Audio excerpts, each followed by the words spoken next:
तालुका जत जिल्हा सांगली येथे 6 जानेवारीला मॅटवरील कबड्डी स्पर्धा मानतेश पाटील यांनी दिली पत्रकार परिषदेत माहिती।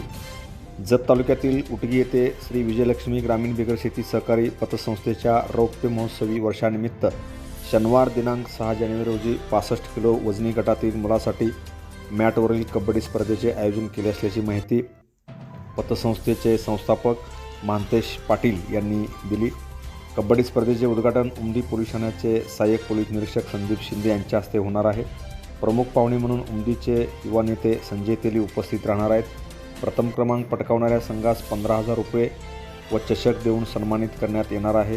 द्वितीय क्रमांक 10,000 रुपये व तृतीय क्रमांकास 5,000 रुपये व चषक देऊन सन्मानित करण्यात येणार आहे। स्पर्धेत सहभागी होण्यास प्रत्येक संघास प्रवेश शुल्क आकारले जाणार आहे। इच्छुक संघांनी शनिवार दिनांक 6 रोजी सकाळी 9 वाजता उटगी येथील वीरभद्रेश्वर मंदिराच्या पाठीमागे उपस्थित राहावे असे आवाहन संयोजक मृत्युंजय पाटील यांनी केले आहे। Press the bell icon on the YouTube and never miss another update.